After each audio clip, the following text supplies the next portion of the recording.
Fora da política não há salvação. Um canal e podcast para discutir política. Produzido por mim, o cientista político Cláudio Couto.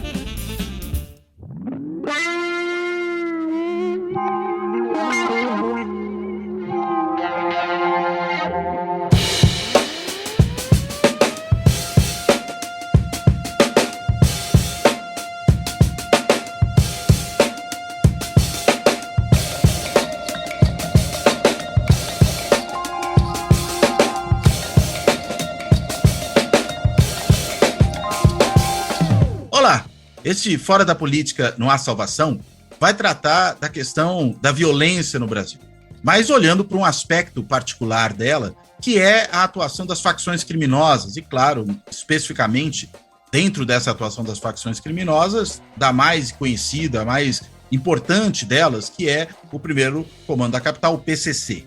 Né? E claro que isso também está surgindo como assunto por uma razão muito simples. Pelo fato de que as facções criminosas andaram muito presentes no dia a dia dos brasileiros nas últimas semanas. Primeiro, com aqueles eventos que aconteceram no Rio Grande do Norte, aliás, que seguem acontecendo no Rio Grande do Norte, né, de uma rebelião ali por parte das facções, da criação de um clima de terror, se pode dizer, no Estado, produzindo um problema de segurança pública dos mais sérios, o que exige, inclusive, a intervenção, o auxílio do governo federal ao governo do Rio Grande do Norte, e que começa por conta das péssimas condições vigentes no sistema prisional daquele estado. Mas não é só isso que tem acontecido. Nós vimos nessa semana que passou como é que realmente o primeiro comando da capital, o PCC, continua muito ativo, inclusive ao ponto de produzir uma operação tremendamente sofisticada do sequestro e, eventualmente, até do assassinato de figuras importantes na atuação no sistema de justiça no Brasil, na atuação na área de segurança, como o ex-juiz e ex-ministro da Justiça, Sérgio Moro. Claro, acabou se tornando a face mais visível desse episódio, né, que acabou se revelando porque uma operação da Polícia Federal conseguiu, pelo menos por esse momento, né, estancar esse processo, né, evitar que isso acontecesse, esse processo de sequestro, de eventual eliminação física de algumas figuras importantes do país, e acabou, inclusive, prendendo algumas lideranças, alguns membros do PCC que estariam envolvidos nesse processo. Enfim, para a gente entender o que acontece, entender o que motivou esse tipo de ação, o que motivou também a ação do Rio Grande do Norte, a gente vai conversar hoje com a professora Camila Nunes Dias, que é socióloga, é professora da Universidade Federal do ABC, a UFABC, onde ela integra o programa de pós-graduação em Ciências Humanas e Sociais, além de ser também pesquisadora do IPEA, né, do Instituto de Pesquisa Econômica Aplicada, que tem ali uma pesquisa sobre as dinâmicas da violência no Brasil, e ela particularmente estuda a questão do impacto das facções nessas dinâmicas da violência, é nesse ramo do projeto ao qual ela está vinculada, e também há muito tempo já, desde aí acho que da sua pós-graduação no mínimo, se não da sua graduação, depois ela confirma para mim o tempo exato, pesquisadora do NEV, o Núcleo de Estudos da Violência da USP, da Universidade de São Paulo, onde, aliás, eu comecei também a minha trajetória de pesquisador há muito tempo atrás, é melhor nem ficar dando datas aqui para não ficar chato, né? Mas, enfim, a Camila é também autora de trabalhos importantes sobre essa questão relacionada à atuação das facções, à formação das facções no Brasil, né? Um dos trabalhos foi a tese de doutorado dela, né, que acabou saindo num livro pela editora Saraiva, que se chama PCC, Hegemonia nas Prisões e Monopólio da Violência, mas que é a tese de doutorado da Camila, defendida lá no Departamento de Sociologia da USP. E o outro, né, mais recente, que ela escreveu junto com o Bruno Paes Manso, que, aliás, tem um podcast muito legal sobre a questão das milícias, né? Sugiro que as pessoas depois procurem e ouçam também esse podcast do Bruno, além de um livro sobre isso também. Mas ela escreveu junto com o Bruno Paes Manso um livro chamado A Guerra, a Ascensão do PCC e o Mundo do Crime no Brasil, que saiu pela editora Todavia. E esse é um livro mais recente, está disponível para quem tiver interesse no assunto e quiser se aprofundar. E acho que depois dessa conversa, muita gente vai ter interesse no assunto e vai querer se aprofundar. Bem, dito isso, eu quero primeiro agradecer a Camila por topar fazer essa conversa, dar as boas-vindas a ela, e vou começar com uma pergunta mais em cima aí dos últimos acontecimentos. Camila, você podia explicar para a gente o que motiva esse tipo de ação do PCC, que visava, inclusive, essas autoridades, essas figuras importantes aí do sistema de justiça e da política nacional? Por favor. Bom dia, Cláudio, bom dia a todos que estarão ouvindo. Agradeço o convite para participar do seu podcast, a oportunidade de discutir esse tema, né, que está aí mais uma vez, né, na imprensa e discutir de uma maneira em profundidade, né, buscando compreender esse fenômeno. Bom, respondendo à pergunta anterior sobre o NEV, eu comecei me tornei pesquisadora do NEV depois do doutorado, né? Porque no doutorado eu morava fora de São Paulo, eu morava em Curitiba e voltei a morar em São Paulo só depois, né, que eu terminei o doutorado em 2012. Eu morava em Curitiba por outras razões, mas fazia doutorado na USP, em São Paulo. E quando eu terminei o doutorado, passei no concurso da UFABC, voltei a morar em São Paulo. Aí me integrei mesmo como pesquisadora do NEV, né? Até então era orientada pelo professor Sérgio Adorno, que era já, né, o coordenador do NEV, mas me tornei pesquisadora então a partir de 2012. E sobre essa questão, né, dessa atual, né, esse atual contexto que o PCC vem à tona, de ameaças às autoridades. Há muitas razões, né, pelas quais, digamos assim, o PCC teria motivos para se indispor, né, para se contrapor aí algumas autoridades. O promotor Lincoln Gakia, aqui de São Paulo, ele já é um conhecido, digamos assim, do PCC, ele é um dos homens do MP considerados maiores especialistas no PCC, então há muitos anos ele está à frente de investigações sobre o PCC, e ele já foram relatados aí diversos planos de ameaça em relação a ele, há muitos anos. Ele anda com escolta há muito tempo, e ele é uma das pessoas que desde, pelo menos de 2013, 2014, pelo que eu tenho na memória, ele já vinha pedindo a remoção dos presos apontados como líderes do PCC para o sistema penitenciário federal. Então, ele vinha sempre pedindo essas mudanças que precisam de autorização judicial e precisam de autorização do governo do estado e do governo federal, enfim, tem um arcabouço aí, né, um procedimental necessário para que essas transferências ocorram, e elas só foram ocorrer em 2019. Toda a tratativa foi feita no final de 2018, mas as transferências ocorreram em 2019. Então, só para as pessoas, né, que estão assistindo entenderem, essas transferências elas são geralmente pedidas pelo Ministério Público do Estado, onde esses presos estão. Ela tem que ser autorizada também pela Secretaria de Administração Penitenciária desse Estado. Aí isso geralmente vai para um judiciário federal responsável ali pela penitenciária, onde for designada. Também o judiciário federal tem que autorizar, o DPEM, agora a Senaspen, tem que alocar, tomar os procedimentos necessários para fazer a alocação desses presos conforme o seu perfil, enfim, uma série de questões que são levadas em consideração, e tem que tomar os procedimentos para a transferência, né? Então, é um processo que envolve o Judiciário, o Executivo Estadual e Federal, o Ministério Público.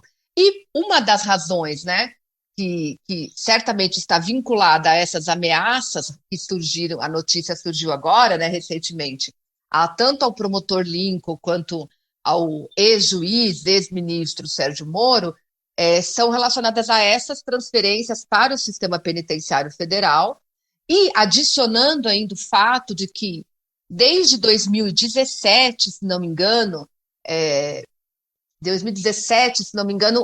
teve uma norma que proibiu as visitas íntimas nas penitenciárias federais. E isso, a partir do momento que o ministro assumiu, o ministro Sérgio Moro, isso se tornou permanente. Era uma medida ali provisória, que estava ainda em discussão. Isso se tornou permanente e, além disso, ela foi incluída no chamado pacote anticrime, né, que então, o ministro Sérgio Moro apresentou e foi, enfim, tramitou no Congresso, foi aprovado. Então, isso se tornou uma lei. né? Então, os presos no sistema penitenciário federal não têm permissão para receber visita íntima, e mesmo a visita social, que é a visita da família, né? Ela antes era feita com contatos, digamos, né, contatos ali num pátio, com algumas especificações, e ela passa a ser feita apenas via parlatório, então sem o contato direto. Então, esses elementos, né, estariam vinculados a essa tentativa de intimidação, enfim, né, que se veiculou nessa semana em relação a essas autoridades, né? Eu entendo que são esses elementos mais específicos, né, que justificariam, desse ponto de vista do PCC, essa ameaça ao ex-ministro Sérgio Moro. Aliás, para tentar entender a lógica, né, dessas decisões relativas aos presos, o que justifica, por exemplo, você proibir visita íntima ou você proibir, no formato que havia antes, a visita social, do ponto de vista, digamos, do cumprimento daquela pena, da garantia de segurança? Isso produz algum ganho ou é só, digamos, um aumento do castigo, pura e simplesmente? Tem várias questões aí. A visita íntima, ela não está prevista na lei de execução penal, né? Não é um direito do preso previsto em lei. Só que ela é uma concessão do Estado, eu diria até de um Estado que não consegue manter condições mínimas de condições nas prisões, ela acaba sendo uma concessão. A visita íntima é permitida em praticamente todos os estados, né? Nos sistemas estaduais ela é permitida. Mas porque é um sistema hiperlotado, caótico, e antes da visita íntima, acho que em 87, em São Paulo, que passa a se admitir a visita íntima, e aí depois nos outros estados, a partir daí, atribui-se que havia o estupro de um preso em relação a outro, né, a agressão sexual, ela era muito comum, e a visita íntima ela poderia aplacar essa violência entre os presos. Então, a visita íntima ela surge partindo de um cenário de completo caos no sistema prisional, né? Ela não surge porque o Estado está preocupado em dar uma regalia para o preso. Ela surge de uma tentativa do Estado evitar uma continuidade de uma violência que era generalizada. Então, desde o final dos anos 80 que se tem, né, a visita íntima, mas nesse sentido de uma concessão. No sistema penitenciário federal, o sistema penitenciário federal também é importante, né, que as pessoas entenderem que ele é completamente diferente dos sistemas estaduais. Enquanto os sistemas estaduais eles são aquele caos, superlotação, geralmente se tem 4, 5 vezes presos numa cela, em relação à capacidade, é um caos. O sistema penitenciário federal é totalmente diferente. Os presos ficam em celas individuais, não há superlotação, ao contrário, as penitenciárias federais funcionam geralmente abaixo da sua capacidade. Atualmente são 5 penitenciárias federais existentes. O sistema penitenciário federal foi criado no governo Lula em 2000. A primeira penitenciária foi inaugurada em 2006. Foi uma proposta ali que foi colocada em prática pelo então ministro Márcio Tomás Bastos, diante da pressão que naquele momento já se fazia sentir, já também naquele momento relacionada às facções, né? Especialmente em 2003, o Rio de Janeiro viveu alguns ataques, né, comandados ali pelo Comando Vermelho, Fernandinho Beiramar, queimou-se ônibus e tal. Não se tinham de colocar o Fernandinho Beiramar, a verdade é essa. O Rio de Janeiro alegava que não tinha como impedir que ele se comunicasse. Ele foi para vários estados, e inclusive aqui para São Paulo. O São Paulo já tinha uma penitenciária de segurança máxima, que ela se chama Centro de Readaptação Penitenciária de Presidente Bernardes, onde é aplicado até hoje o regime disciplinar diferenciado, que é esse regime de isolamento. Então, em 2003, o Beiramar ficou indo de um estado a outro. É claro que nenhum estado quer assumir uma bronca, digamos, que é do outro, que não é dele. E então, a criação do sistema penitenciário federal, naquele momento, veio através desse impulso produzido já por esse problema das facções. Então, o fato é que a primeira penitenciária federal começou a funcionar em 2006. Hoje são 5, né? Hoje tem a de Catanduvas, no Paraná, Campo Grande, no Mato Grosso do Sul, Mossoró, no Rio Grande do Norte, Brasília e tem a de Porto Velho, em Rondônia. E elas têm esse sistema de isolamento, é um regime no estilo Supermax dos Estados Unidos, né? Então o preso fica em isolamento total, quase que total, ele tem cerca de 1 hora de banho de sol, né, por dia, mas esse banho de sol ele é controlado, ele é feito com poucas outras pessoas, não é aquela confusão que a gente vê, né, aquelas imagens dos presídios estaduais, não pode ter aglomeração. O número de servidores por preso ele é muito superior a tudo que se tem no resto do Brasil, então são cerca de 8 servidores para cada preso. Então, um servidor, né, um policial penal federal, não pode se aproximar de um preso sozinho, ele tem que estar sempre, pelo menos, em dupla, e tudo é monitorado por câmeras de segurança, por captação de som ambiente, todos os espaços nas penitenciárias federais são monitorados, e o preso, quando ele se desloca, por exemplo, da cela para o pátio de banho de sol, ele está sempre num procedimento que implica algemas, né, nos pés, nas mãos, enfim, é muito rígida, né? Então, o sistema penitenciário federal ele é muito diferente dos sistemas estaduais. Bom, aí entra um pouco uma parte da resposta à sua pergunta. O sistema penitenciário federal ele não foi criado para que o preso cumpra a pena inteira nele, porque ele é um regime que ele viola. Se a gente observar as regras de Mandela, que é de tratamento do preso, ela veda a permanência do preso em regime de isolamento por um período muito longo, porque isso é evidente, né? Acho que nem precisa explicar o quanto isso viola, né? Digamos, a saúde mental, os direitos, etc. Então, o regime penitenciário federal, ele foi criado. Aí é um misto, né, de confusões que tem nesse ordenamento e que implica muitas distorções, né? Então, em tese, ele não é criado para que o preso cumpra a pena dele, e no começo tinha um máximo de 1 ano para o preso ficar no regime federal, então ele teria que voltar para o seu estado de origem. Só que, na prática, alguns presos foram ficando no sistema penitenciário federal. O exemplo mais emblemático disso, de uma distorção, de uma ilegalidade, é o do próprio Fernandinho Beiramar. Ele foi o primeiro preso a integrar uma penitenciária federal. Ele é chamado internamente, né, de 01. Ele foi o primeiro a ir para Catanduvas, em 2006, e ele está até hoje no sistema penitenciário federal, né? E antes de ir para o sistema penitenciário federal, ele já estava no RDD em São Paulo. Então, a gente pode dizer que o Fernandinho Beiramar ele está há 20 anos em regime de isolamento, né? Bom, então acho que esse é um exemplo emblemático. Há alguns outros casos de outros presos que estão no sistema penitenciário federal há muito tempo, mais de 6, 7 anos, e no fundo, digamos, em tese, a lei ela veda, mas tem brechas que permitem que o estado, por exemplo, de origem, no caso do Rio de Janeiro, eu não posso receber, eu não tenho penitenciária que possa impedir a atuação do Beiramar, não posso receber. E aí o sistema penitenciário federal acaba ficando com esses presos, né? Então isso é um imbróglio, no meu entender, jurídico, legal, que não está claro, né, para que ele serve. Então, aí essa pergunta, o sistema penitenciário federal, ele é para um castigo para o preso?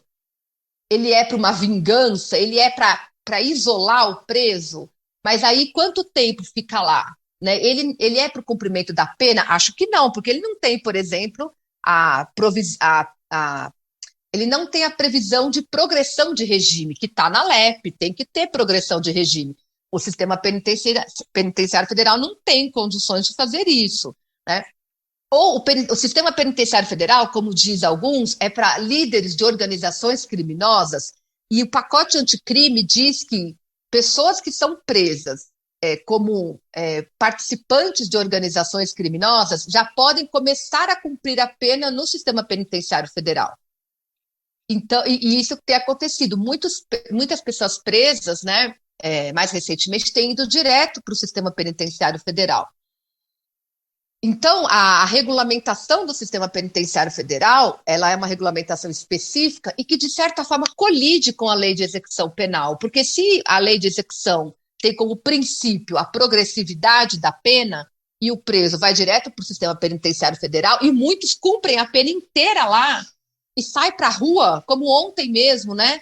Nessas notícias dessas ameaças ao Moro, foi noticiado que um dos membros do PCC que estavam envolvidos nessa questão do Moro, era um vulgo forjado, era o vulgo dele. Ele saiu do sistema penitenciário direto para a rua, ou seja, ele saiu do sistema penitenciário federal, ele cumpriu a pena e foi solto. Então, não tem progressão de pena, você estava no regime de isolamento total e sai direto para a rua. Então, ele é um imbróglio, uma distorção, né? Que é muito difícil, no meu entender, de resolver. E aí entra a questão da visita, né? No início, então, até 2016, os presos, 2016, 2017, o sistema penitenciário federal, os presos tinham direito à visita íntima. Outra aspas, Cláudio, dentro do sistema penitenciário federal tem o RDD, o Regime Disciplinar Diferenciado, que é um regime mais duro ainda dentro do regime duro. No RDD do Sistema Penitenciário Federal não existia a visita íntima, mas quem não estava no RDD, no Sistema Penitenciário Federal, tinha direito à visita íntima e visita social até 2017. Bom, quando alguns membros do PCC, e aí não era nem a cúpula toda, mas alguns integrantes do PCC já estavam no Sistema Penitenciário Federal desde 2012, eu não sei se você lembra que teve uns ataques às polícias aqui em São Paulo em 2012, Sim. Nessa época, alguns líderes do PCC foram para o Sistema Penitenciário Federal. Especialmente eles, né, passaram a fazer muitas ameaças a servidores do sistema contra as regras duras e queriam voltar para o Estado, enfim. E aí foram mortos entre 2016 e 2017, foram assassinados 3 policiais penais, sendo que uma, na verdade, é uma psicóloga, né? Então, mas que trabalhava no Sistema Penitenciário Federal, eles foram executados, segundo as investigações, a mando do PCC, né, especialmente desses que estavam no Sistema Penitenciário Federal. Bom, a partir disso, se fortaleceu uma demanda dos servidores do Sistema Penitenciário Federal, que era de acabar com a visita íntima, porque eles alegavam que era através da visita íntima que os presos passavam mensagens, enfim, para coisas a se fazer ali fora, inclusive para ataques a agentes de segurança. Então, isso se fortaleceu a partir dessas mortes. Então, a partir de 2017, se não me engano, teve uma norma que acabou com a visita íntima no Sistema Penitenciário Federal, e a partir de 2019, com o ministro Sérgio Moro à frente, acabou definitivamente com essa questão da visita íntima. Então é isso, né? A visita íntima, bom, foi uma resposta longa, né? Não, mas foi importante para entender, né? Na verdade, ela foi entendida como uma forma de evitar essa comunicação de dentro para fora, né? Isso, no Sistema Penitenciário Federal, sim. E uma alegação, né, das autoridades de que o Sistema Penitenciário Federal, ele é um regime, digamos assim, destinado à contenção dessas lideranças do sistema, das facções, né, especialmente. Ele tem outras finalidades, como eu disse, é o imbróglio, mas certamente essa é a principal. E não faz sentido, né, então, nessa lógica, não faria sentido você ter uma brecha, que seria a visita íntima, para que essas pessoas passassem mensagens para quem está fora, né? Aí minha posição, Cláudia, é a seguinte: eu entendo essa lógica, eu entendo e acho que faz sentido. O que eu acho que aí é uma contradição do Sistema Penitenciário Federal é a permanência durante longo tempo. Porque se é uma lógica de contenção e tão rígida, e de fato, tem que ser, teria que. Eu acho inadmissível que um ser humano tenha que ficar num isolamento total por um ano. Eu acho isso, eu preferia morrer. Mas, enfim, né? Digamos que eu não consiga mais, ter argumento para dizer que isso não pode ser feito diante de tanta coisa que tem acontecido no Brasil. Acho que esse argumento a gente perdeu, a gente não consegue mais ter um argumento contra isso, porque a gente também não tem outras opções, né? Então, admitamos que ele seja necessário. Eu acho que não é possível pensar que alguém que está há 20 anos nesse regime tenha que ficar. Até quando? Acho que a gente tem que se perguntar, né? Então, aí eu acho que é uma contradição, e isso tem a ver, inclusive, com a questão da visita íntima, visita social. Então, ok, você restringe visita íntima e visita social, mas então tem que ter um limite para essas restrições. Não dá para ficar criando, então, alguém que vai se tornar um animal ali, sem mais possibilidade de ter contatos sociais por 20 anos, né? Então, eu acho que tem que se fazer um debate mais transparente, sem ideologias aí, né? O criminoso, o bandido, ele tem que morrer, ele tem que... Em termos racionais, afinal, o sistema penitenciário federal serve para quê? Então, se é essa a finalidade, quanto tempo que o indivíduo tem que ficar no regime de isolamento? Em relação à sua saúde mental, quanto tempo é viável? E depois, o que a gente faz com ele? Porque não se tem essa discussão, né? O indivíduo fica lá, depois não se sabe o que vai fazer com ele. E quando ele cumpre pena, como aconteceu já em diversos casos, ele sai dali para a rua. E aí? Então, aí, mais uma vez a pergunta, para que serve o sistema penitenciário federal? O sistema penitenciário federal ele se tornou uma espécie de âncora de boia de salvação, né? Ou âncora mesmo, sei, né? Depende da perspectiva, para a questão das facções no Brasil. Então, sempre que tem um problema, por exemplo, Rio Grande do Norte, agora, enfim, sempre que surge algum problema em algum estado, você vai ver uma autoridade ir na frente, lá na TV, e dizer que vamos transferir para o sistema penitenciário federal as lideranças. Então, ele se tornou isso, uma forma do governador, do secretário daquele estado, do ministro, anunciar a resolução para um problema. No meu entendimento, o sistema penitenciário federal ele pode ter ele pode dar um respiro para situações de crises iminentes, mas ele não é solução para problema nenhum. Prova disso é que ele existe desde 2006. De 2006 para cá, facção nenhuma deixou de existir, deixou de atuar. O PCC, que desde então, né, já era a das mais importantes, depois a gente até pode falar mais sobre isso, mas o PCC só cresceu e se fortaleceu nesses anos todos, não teve nenhum abalo, digamos assim, ao PCC. Então, ou seja, acho que a gente tem que ter uma discussão mais clara, fora do discurso apenas punitivista e vingativo e tal, de pensar, então, para que serve? Afinal, em políticas públicas, né, a gente não tem que avaliar as medidas. Eu acho que teria que ter uma avaliação do sistema penitenciário federal. Muito se diz, né, os servidores, o DPEM, enfim, na legitimação do sistema penitenciário federal, que ele nunca teve uma rebelião, que ele nunca teve nenhuma fuga, que ele nunca teve nenhum episódio mais sério de quebra da segurança, e que ele, de fato, isola os indivíduos, né, que estão lá. Isso é verdade, mas também o preso ele chega a custar quase 40 mil por mês no sistema penitenciário federal. Puxa, é quase 40 caramba. mil o valor de um preso no sistema penitenciário federal. O mínimo que se espera é que não tenha rebelião, né? Que o preso não tenha nenhum episódio de um preso matar outro, enfim, porque ele é esse regime de contenção. Mas eu acho que, em termos de política pública, a avaliação tem que ir além disso, né? Bom, tudo bem, internamente você tem esses dados, digamos assim, esses indicadores, mas do ponto de vista da situação prisional e da situação criminal do país, qual que é o efeito do sistema penitenciário federal? Minha avaliação, ele consegue, digamos assim, ele consegue conter, né, indivíduos que estão lá durante aquele período que se está lá. Mas não se tem um plano de saída, não se tem um plano de, digamos assim, de extensão desse regime duro e que vá acompanhar a trajetória desse indivíduo preso no seu retorno ao Estado, enfim, não se tem isso, não existe.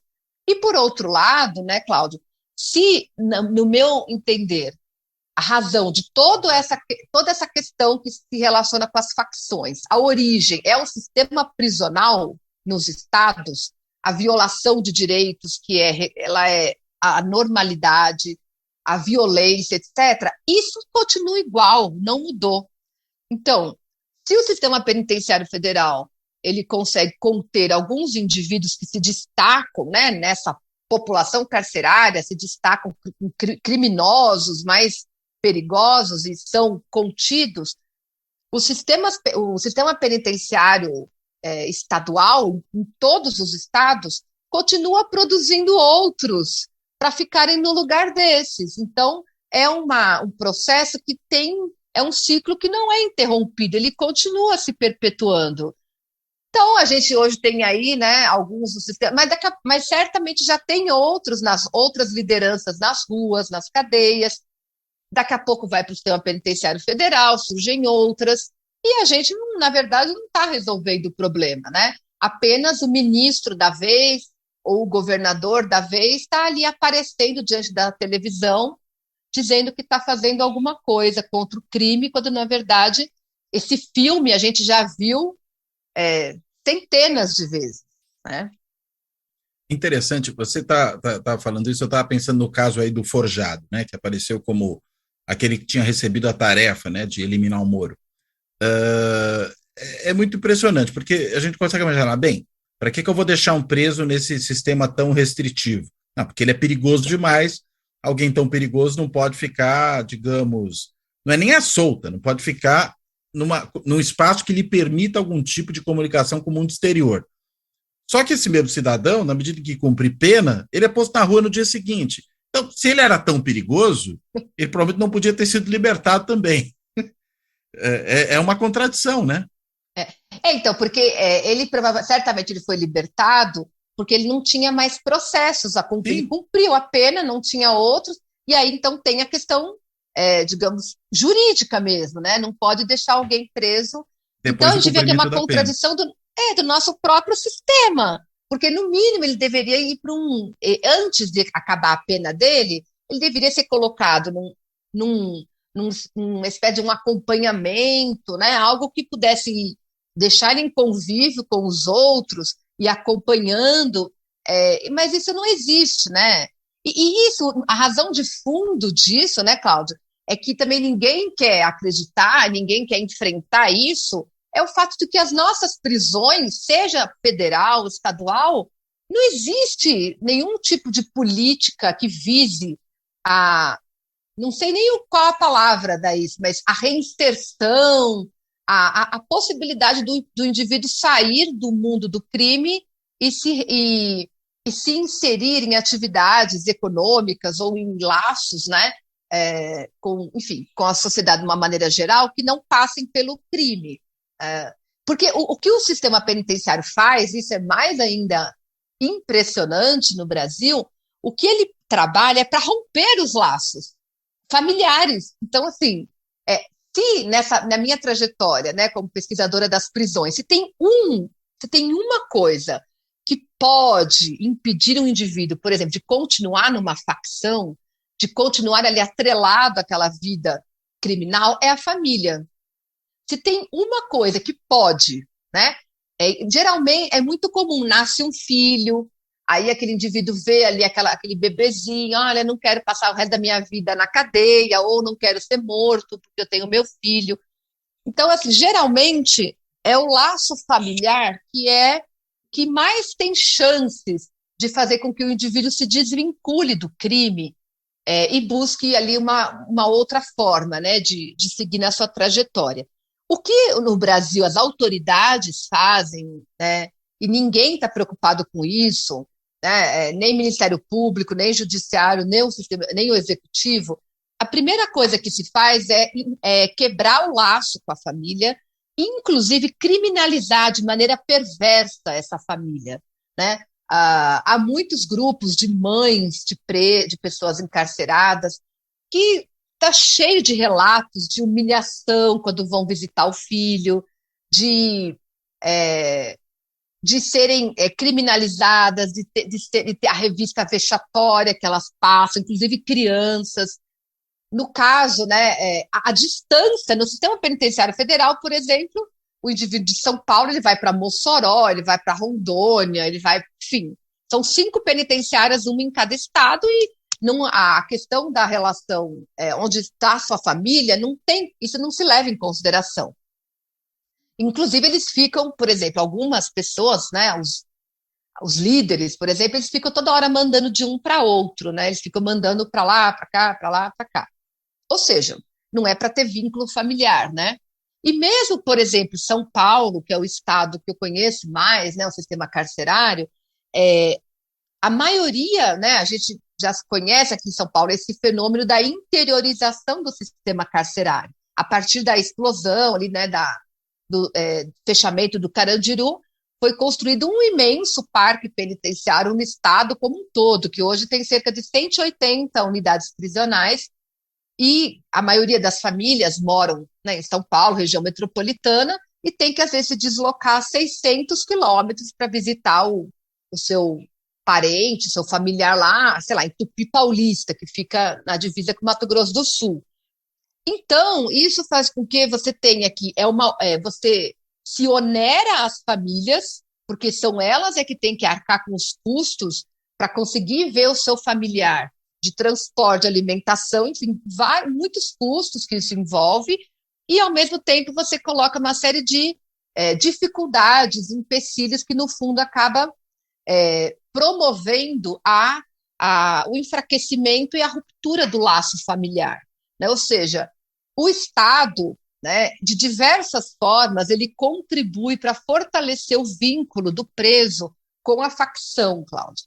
O Estado, ele não atua para enfraquecer o vínculo do preso com a facção, ele atua no sentido contrário, né? Seja quando ele promove o rompimento do vínculo familiar, seja quando ele dá comida estragada, e aí precisa da facção, às vezes, para comprar, né, digamos, um complemento de alimentação ali naquele lugar, seja quando ele, que é o que acontece, né, em 90% do sistema penitenciário estadual, o Estado terceiriza a gestão dos espaços de convívio entre os presos, por exemplo, pátios e celas, o Estado terceiriza para as facções a gestão desses lugares. Eles nem entram muitas vezes. Quem toma conta são as facções. O Estado só vai tomar conta de quem sai do pavilhão. Vai no médico, vai no atendimento jurídico, vai para onde? Aí eles têm o Estado, digamos assim, aí é a parte dele. Antes é autogestionário, assim. Isso. Aí do pavilhão para dentro, que seria o pátio e as celas, o Estado, pelo menos aqui em São Paulo, eu posso afirmar que é assim, não toma nem conhecimento. Mas eu estou na cela, por exemplo, eu ouvi isso, posso dizer, porque como membro do Conselho da Comunidade, alguns anos atrás, eu vivenciei isso, né? O preso, então, geralmente você tem num pavilhão, por exemplo, aqui em São Paulo, no centro de detenção provisória, que não ficam só presos provisórios, enfim, um pavilhão tem cerca de 8 celas. Numa das celas é a chamada cela da faxina, onde ficam os presos, aqueles presos que meio que tomam conta do pavilhão, que se não são membros da facção, do PCC, eles são, digamos, pessoas de confiança, né? E eles são chamados de faxina, porque eles fazem a faxina no lugar, mas também eles transitam mais do que os outros, e são eles que ficam levando e faz tudo de legal e de ilícito também ali dentro. É o correio também, a faxina e o correio. Bom, aí o que acontece geralmente, né? Eu cheguei a pegar uma situação que tinha a cela da faxina. Então, todas as celas têm capacidade para 12 presos nesse modelo. A cela da faxina, sei lá, tinha 10 e as outras celas tinham 60 presos. E aí eu falei para o diretor que era um absurdo ter cela com 60 e tal. Ele falou, a cela da faxina está com 10, por que o preso que chega, ontem eu coloquei um lá no pavilhão, por que ele não foi para a cela da faxina? Eu falei, mas o senhor sabe por quê, né? Porque não é assim, eu quero ficar nessa cela que tem lugar sobrando. Ele falou, mas aí então eu não posso fazer nada, é problema deles. Ou seja, nesse exemplo, né, que eu estou relatando aqui rapidamente, para mostrar como é que o Estado ele lava as mãos e o que é decidido dentro do pavilhão é decidido sem qualquer tipo de preocupação do Estado em interferir ali para que haja um equilíbrio mínimo, né, entre as pessoas, e transfere, no caso aqui, para o PCC, toda a responsabilidade, digamos assim, de gerenciar ali dentro. É tão surreal, Cláudio, que eu também peguei nessa época, era membro do Conselho da Comunidade, e eu tenho certeza que não mudou, que quando, vamos supor, se um funcionário é agredido, porque o funcionário quase nem entra no pavilhão, mas às vezes ele tem, na época eles tinham que entrar para trancar as celas e para abrir, agora é automatizado, então ele nem precisa mais entrar. Então, nessa época, uma vez um funcionário entrou e foi agredido por um preso. O que eles fazem? Eles transferem toda a faxina, eles mandam para o castigo. Ou seja, são pessoas que não foram elas que cometeram a agressão. É uma punição coletiva, em vez de ser uma punição individualizada. E eu fui questionar o diretor por que disso. Ele falou, não, porque quem manda ali é a faxina. Então, se um preso agrediu um funcionário, é porque a faxina deixou. Ou seja, porque então eles são as autoridades ali. Mas peraí, deixa eu só entender uma coisa. É interessante esse negócio da faxina. A faxina é formada pelos líderes da facção no pavilhão ou é formado por gente que nem é da facção e tem confiança? Eu fiquei um pouco na dúvida disso. Eles atuam, vamos dizer assim, em nome da facção. Só que, às vezes, aí é o embrólio. Eles dizem que o líder mesmo, quem manda, não está na faxina. Justamente porque quando tem algum problema é a faxina que é transferida. Então o líder meio que ele atua por trás, ele atua para tentar se misturar na massa carcerária e que não fique claro que ele é o líder, né? Isso em algumas unidades. Em outras unidades pode ser que o líder não queira ficar também lá com 60 preso, né? Enfim, que fique na cela da faxina. Mas quando ele está na cela da faxina, ele está mais exposto, porque se tiver algum problema, aí a faxina geralmente é que leva o castigo, que leva a responsabilidade. Então, em alguns lugares, os chamados líderes, que seria o disciplina do pavilhão, ele fica meio que misturado em outras, para se esconder. Submerge, né? Isso, é isso. Então, isso é muito, digamos, varia, né, de unidade para unidade, em termos de estratégias, é meio que um jogo também de gato e rato, porque aí os diretores também falam, não, mas a gente fica de olho, então a gente sabe que o cara mesmo que manda, ele está lá, e porque é isso, é uma relação de forças, né? Então tem essa terceirização, mas ao mesmo tempo o Estado tenta manter um mínimo, pelo menos de saber quem é o líder, mas nem sempre consegue, mas de qualquer maneira, então, quando tem um problema, é a faxina que é transferida e que vai para o castigo, às vezes é transferida de unidade prisional, enfim, aí eles têm que remontar toda aquela estrutura. Então, essa é um pouco a dinâmica dos presídios estaduais, né? Então, de qualquer forma, eu cheguei até a colocar isso em relatórios, né? Quando eu estava no Conselho da Comunidade, esses relatórios, eles vão para o juiz da execução, para o Ministério Público e para a SAP, né? Para a Secretaria de Administração Penitenciária. Como é que você tem uma admissão quase que oficial do Estado que quem é o responsável pela manutenção da ordem das prisões dentro do pavilhão são os presos, porque eles são punidos quando algum preso comete uma agressão, por exemplo. Então é meio que, claro que eles não vão mostrar esse ofício para fora, mas é quase como que uma admissão de que não é o Estado que que é responsável ali dentro, né?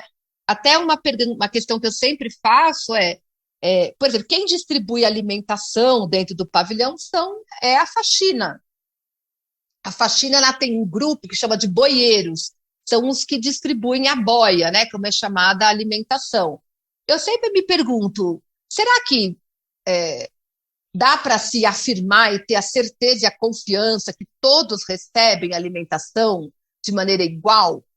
No discurso do PCC, Cláudio, que é um discurso, né, que eles afirmam, e eu já tive conversas com muitas pessoas longas sobre isso, mas eles afirmam a certeza que eles fazem a coisa com justiça, com igualdade, e que se faltar comida, quem vai ficar sem é o líder do PCC. Ele não pode, como líder do PCC, ele jamais poderia deixar um irmão, um companheiro sem comida. Então eles fazem, eu já discuti isso longamente, porque, enfim, eles afirmam isso, né? Bom, independentemente das narrativas e dos discursos, O fato é que, se tiver alguém sem comer, alguém que seja oprimido de qualquer outra forma, o Estado não chega, o Estado não sabe, porque ele abriu mão e a gente, diríamos, tem que torcer para que, de fato, né, as lideranças do PCC nos pavilhões sejam justas, porque, inclusive, remédios passa por isso, sabe? Até muitas vezes a distribuição de medicamentos no pavilhão, quem faz também é a faxina. Então, tudo que você imaginar, quem passa por esses presos, né? E aí, por exemplo, quando a gente era do Conselho da Comunidade, a gente entrava no pavilhão para verificar as instalações, para ver se estava tudo certo, né? A gente entrava sem ninguém, então os funcionários não entravam, o que é positivo, porque era importante o preso também poder falar, né, tudo aquilo que eles queriam, só que quem acompanhava a gente era a faxina. Então, assim, os presos não podem chegar na gente e falar. Então, já chegou a acontecer várias vezes. Era escoltada pela faxina. Quer dizer, se alguém tivesse uma reclamação em relação à faxina, não dava, né, para falar. Não dava.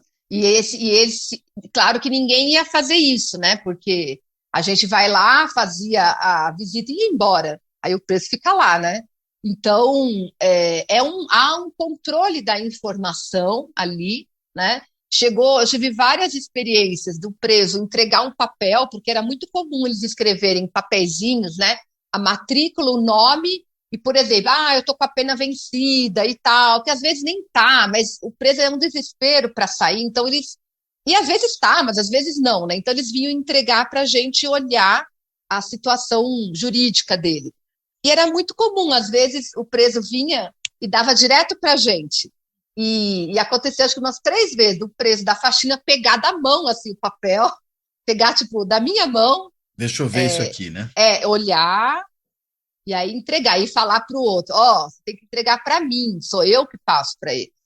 Então, é muito sutil, mas é muito claro também para quem tem olhos de ver, né?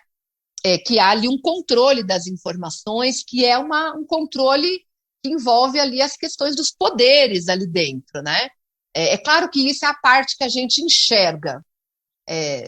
Certamente tem outros aspectos que a gente de fora não é capaz de acessar, de enxergar. E que sequer o Estado é capaz de acessar, porque o Estado não está lá dentro, né? Enfim, então, enquanto a gente tem essa situação, né, por exemplo, eu estou falando de São Paulo, mas essa é certamente a situação em quase todo o país, não adianta, né, a gente ficar apostando que o sistema penitenciário federal ele vai resolver os problemas relacionados às facções, porque o celeiro das facções, né, o seu nicho ali de fortalecimento, eles continuam a todo vapor ali nas penitenciárias estaduais, e favorece, né, Cláudia, eu sempre falo isso, né, tinha que fazer um estudo econômico, eu não entendo nada de economia e de número, então eu não conseguiria fazer isso, mas para ver o quanto que o Estado economiza quando ele faz essa terceirização para o PCC, em termos dos recursos. Se o Estado tivesse que, de fato, gerir os pavilhões, ele não teria dinheiro para isso. Em São Paulo, por exemplo, acho que uns 240 mil presos, parece que deu uma diminuída recentemente, 230, por aí. Se o Estado tivesse que ter o número de funcionários adequados para fazer essa gestão, não teria recursos para isso. Então, no fundo, né, eu já falo isso, sei lá, pelo menos uns 15 anos, e todo mundo fica bravo de todos os lados, do lado do PCC, do lado do Estado, né? Mas, no fundo, o PCC é um parceiro do Estado, porque ele faz a gestão ali dentro, impede que o Estado, então, não precisa gastar aquele recurso para fazer essa gestão. Ao mesmo tempo, isso para o PCC também é bom, porque ele se fortalece cada vez mais, e para o Estado também é bom, porque além de não precisar gastar, o PCC mantém a ordem. Desde quando que não tem uma rebelião em São Paulo? Não que eu queira que tenha rebeliões, né? Mas é uma questão lógica de se observar. Mas é uma questão de mostrar a efetividade dessa gestão do PCC sobre os prisioneiros, né?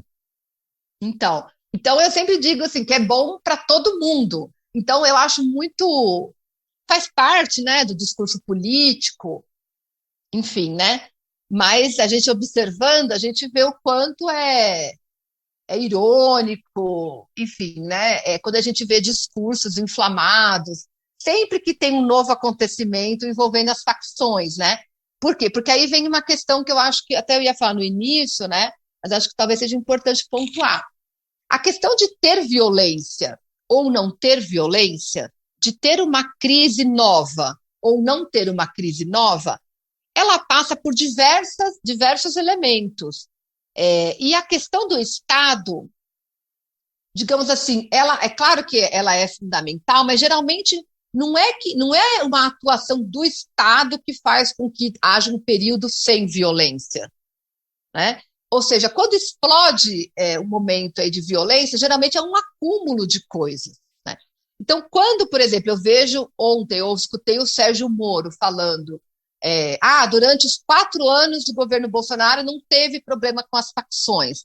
Só que isso é uma questão que não está relacionada ao combate às facções, está muito mais relacionado às dinâmicas internas das facções, dos grupos, nas suas relações com os contextos onde elas operam, porque o fato de não ter tido violência nesses períodos, ou ter tido menos períodos de instabilidade, não significa que elas não estavam operando. Ao contrário, geralmente, quando não tem a violência, não tem crise, é porque elas estão muito bem naquilo que é o seu interesse, negócio, né? Os seus negócios, enfim, não tem nenhuma ruptura ali grave, né? Não tem nada que tenha abalado os seus negócios. Então, ao contrário do que o ministro afirmou ontem, a lógica, a gente poderia, se quiser levar isso a ferro e fogo, pensar o contrário. Bom, não teve nada durante esses 4 anos. O que será que estava rolando para estar tudo bem para as facções, para ninguém, né, ter interesse em fazer ataque aqui e ali durante esse período todo, né? Porque geralmente quando 2006 em São Paulo é um exemplo, né, um paradigma, mas tem tantos outros, né, exemplos por aí, os movimentos de violência, de desestabilização das prisões, eles são geralmente o resultado de um acúmulo de coisas, né? Mas, de maneira geral, a gente pode dizer que eles ocorrem quando a instabilidade nas prisões, o prejuízo que isso causa para as facções ainda é maior do que a situação que eles estão vivendo, né? Então, quando isso não acontece, significa que tudo está compensando. Então, toda a opressão, enfim, em São Paulo, né, a situação da superlotação, todas as coisas ali, alimentação que é estragada em muitos lugares, tudo isso aparentemente é compensado pela possibilidade de fazer essa gestão. Talvez não compense para a população carcerária, que é a grande maioria, que não está vinculada ao PCC, porque para esse só fica a parte da opressão, né, do Estado e também da facção. Embora, como eu disse, tenha né, essa narrativa de que o PCC não oprime, mas acho que é evidente que oprime, né, porque é uma força política, enfim, ilegal, né, criminal, que tem a sua origem, que tem a sua atuação baseada no crime. Então, não há como dizer que é um ator democrático. Acho que isso, no nosso arcabouço jurídico do Estado moderno, não tem como admitir, né, essa possibilidade. Então, a população carcerária, que não está vinculada diretamente, né, às facções que estão ali, mas não tem o vínculo direto, que é a maioria, mas eles estão submetidos a isso, não tem o que fazer, não tem o que correr. Se o indivíduo falar, eu não quero vínculo com o PCC, eu não quero ficar numa penitenciária do PCC, o que vai acontecer com ele em São Paulo? Ele vai para uma penitenciária de seguro, que é onde estão os presos que estão ameaçados, digamos assim, né? Ameaçados nas penitenciárias do PCC. Só Olha que você está falando, penitenciárias do PCC. Pois é, a gente... E o pior é que eles chamam assim, as cadeias do PCC, né? Só que em São Paulo, cerca de 90% do sistema prisional é do PCC. Então, sobram, 10%. O que acontece nesses 10%? Que são essas cadeias que são chamadas de seguro ou de oposição, depende da perspectiva. Ali é o tudo, é uma mistureba de pessoas que têm em comum o fato de não poder conviver nas cadeias do PCC. Então, aí você junta tudo, digamos assim, é esse PCC que está ameaçado de morte, muitas presas transexuais estão nessas cadeias porque se sentem inseguras nas cadeias do PCC, ex-policiais militares, ex-policiais civis, agressores sexuais. Então, essas cadeias de seguro, eu até na minha tese eu já falo um pouco isso, elas são um pouco assim do resto do sistema carcerário, né? O resto num sistema que é onde o PCC é hegemônico e tem ali o que eles chamam de ética no crime. Quem não se encaixa nessa ética do crime tem que ir para essas cadeias de seguro, de oposição. E ali é uma situação de violações de direitos muito maior. Por quê? Porque primeiro que você tem grupos muito diferentes que têm que conviver ali separados, às vezes em pavilhões diferentes. Uma vez um diretor me falou que não tinha nem mais como separar, porque era tanto que um não convivia com o outro, que não convivia com um, com o outro, que é difícil organizar. Né? Por quê? Porque é o resto. Né? E se essa pessoa vai para uma penitenciária dessa, ela nunca mais pode voltar para uma cadeia do PCC. Eles não aceitam. Ela fica marcada. Nunca mais ele pode voltar.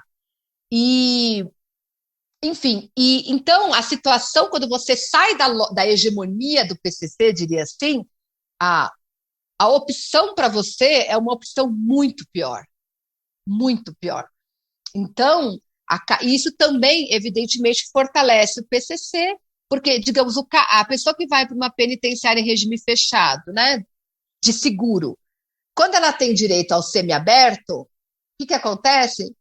Isso eu cheguei a ver muitas vezes, não tem vaga no semiaberto para quem, nessa lógica do seguro, porque a maioria é do PCC, então ela não pode ir para o semiaberto, ela tem que ficar no regime fechado. Ou seja, então, tudo isso para dizer que, com todas as opressões, né, que o PCC produz e tudo isso, no fundo, para quem está preso, é melhor estar numa unidade do PCC do que estar numa outra. Porque o que o PCC ele produziu e ele provê isso no sistema prisional, algo que é muito importante para a vida de todos nós, que é estabilidade, regularidade, são normas que todo mundo sabe quais são dentro da cadeia. Então, isso é muito comum para nós, isso é muito importante para a nossa segurança cotidiana, né? Saber o que a gente pode ou não fazer. Então, como o PCC não tem muitos sobressaltos, tipo, não tem um líder que chega lá, um cara que muda tudo e que vai, enfim, um cara, sabe, o que eles chamam isso de os malandrões que tinham antes do PCC. Que tentam impor um capricho. Isso, eu quero esse aqui para mim, que isso acontecia antes, eu quero esse preso aí para mim, para se tornar minha mulher, eles faziam isso antes. Com o PCC, esse tipo de coisa acabou, né? Então, o PCC ele produziu no sistema carcerário um universo onde as regras, a chamada a ética do crime, né, baseada na ética do crime, elas são ali o parâmetro para os comportamentos aceitos e esperados. É claro que tem preso que não se encaixa, que tem problemas, né, num universo de milhares de pessoas convivendo diariamente, né, ali no dia a dia, mas o PCC, ele estabilizou, né? E, além disso, o PCC também produziu um sistema muito efetivo e que tem um ar, assim, digamos, de justo, né? Ele tem um procedimento que eles reivindicam como justo para punir aqueles que são acusados de transgredir essa ética do crime. Então, é o chamado debate, né? Que a imprensa chama, às vezes, de tribunal do crime.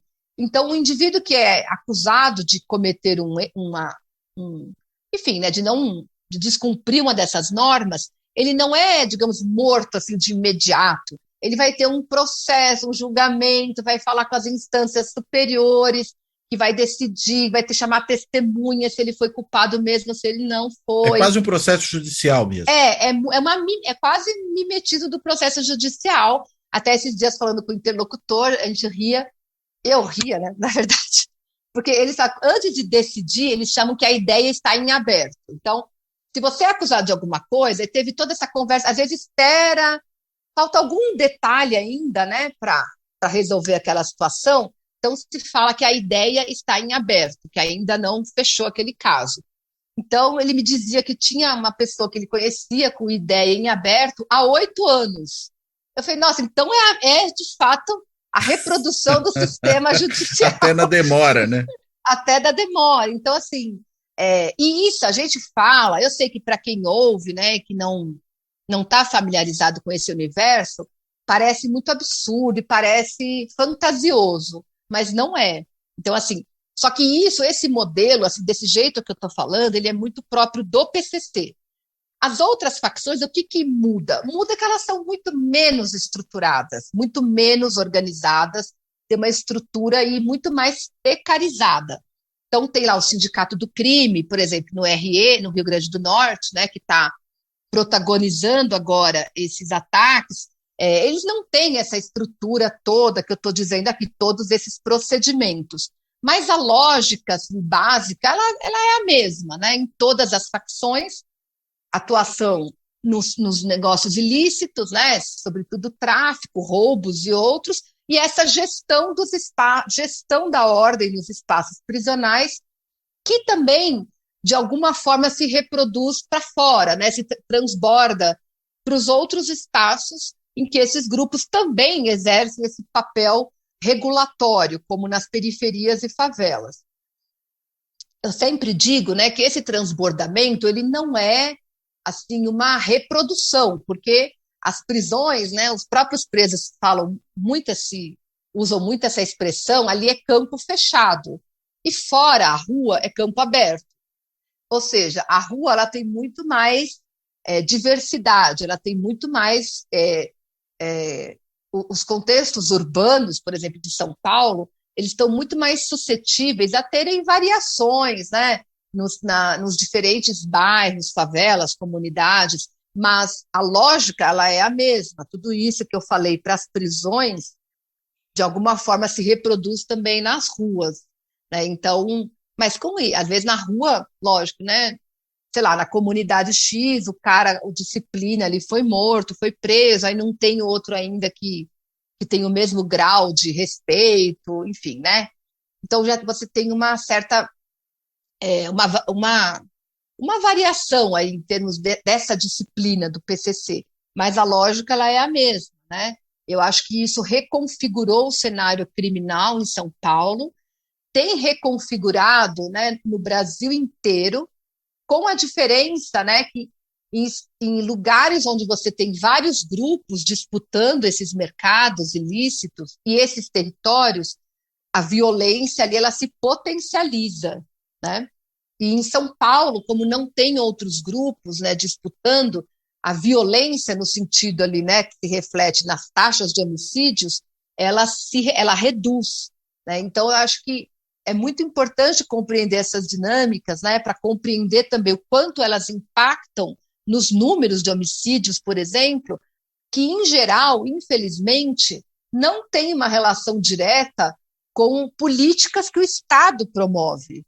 Claro que o Estado tem que promover as políticas de prevenção e de combate ao crime, né? Mas acho que a gente tem que tomar sempre cuidado de avaliar o efeito dessas políticas, porque elas não incidem sobre algo que é inerte, elas incidem sobre essa outra dinâmica interna ao crime, que tem um potencial de provocar efeitos nas taxas, por exemplo, de homicídio muito grande, né? Porque uma coisa é tentar explicar as taxas de homicídio, porque aumentou o crime interpessoal, por exemplo.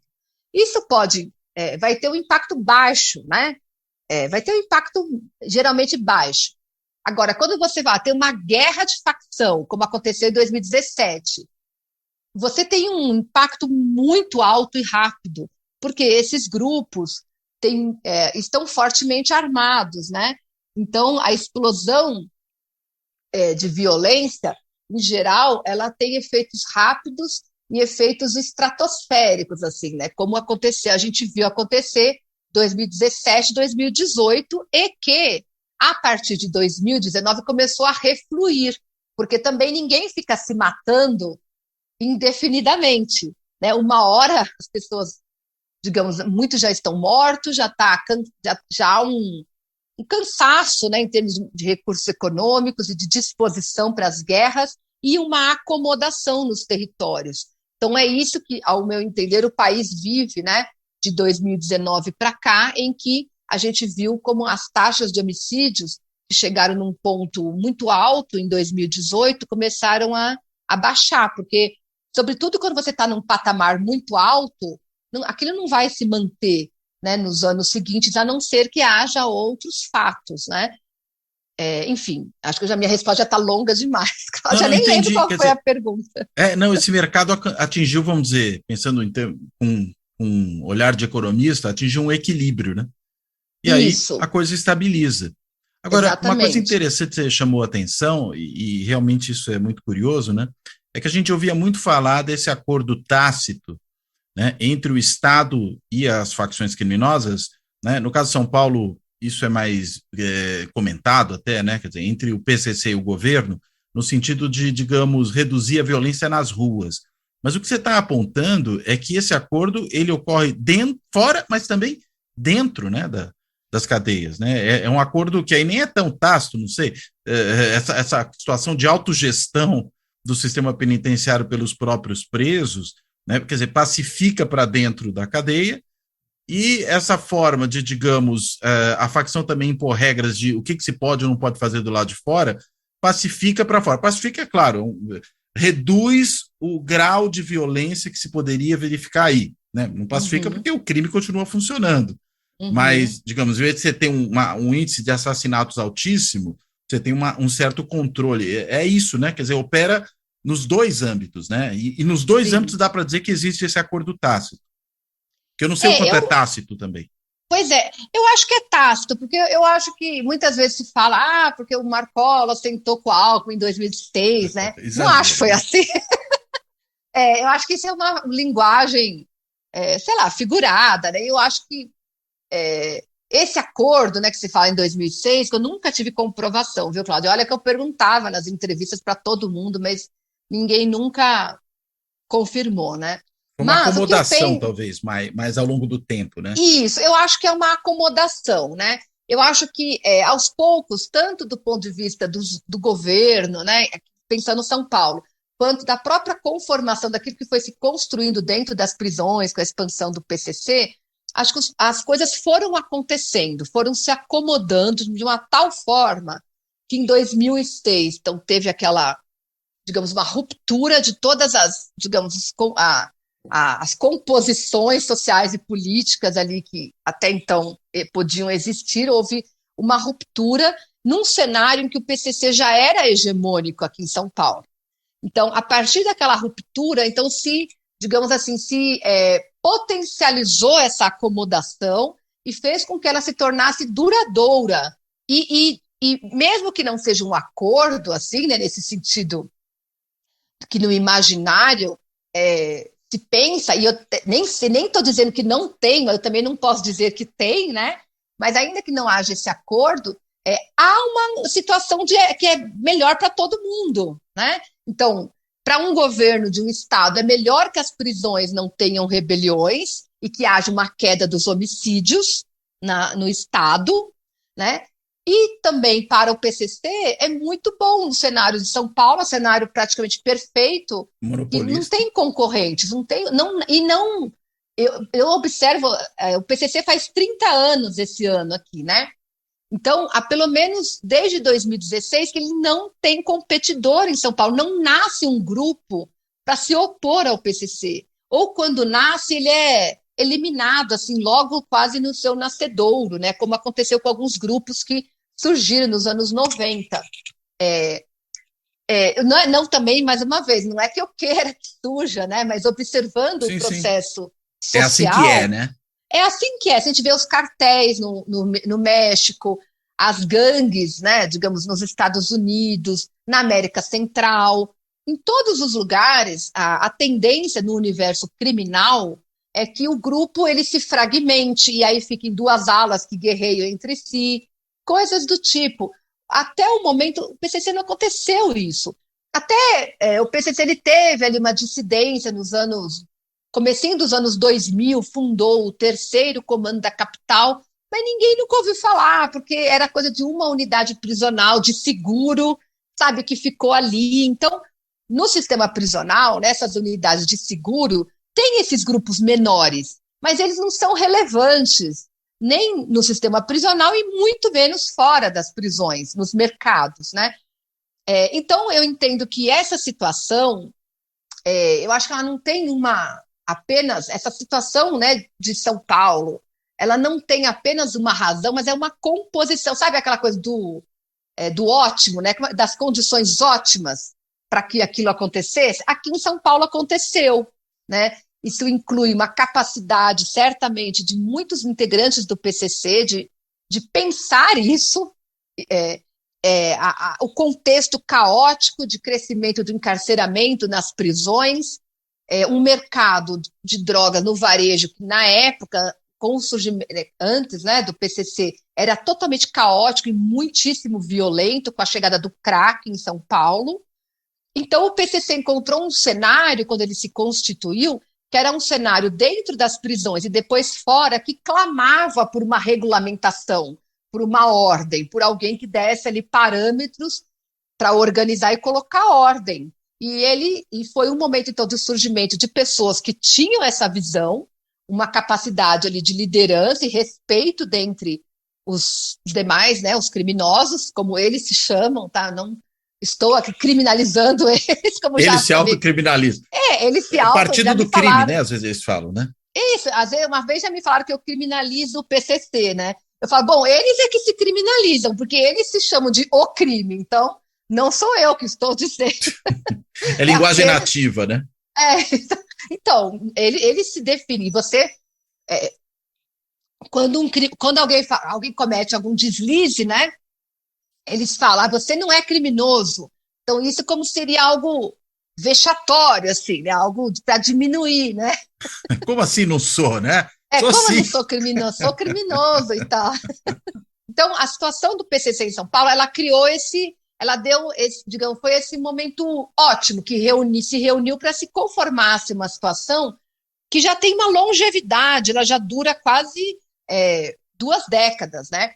E nos outros estados, aí eu fecho assim, né, para essa resposta, só que em outros estados o cenário é outro, né, Cláudio? Então, quando o PCC chega em outros estados, ele encontra outro cenário, outra cultura, outros grupos, outra situação dos mercados de drogas, e aí cada estado vai ter uma conformação diferente.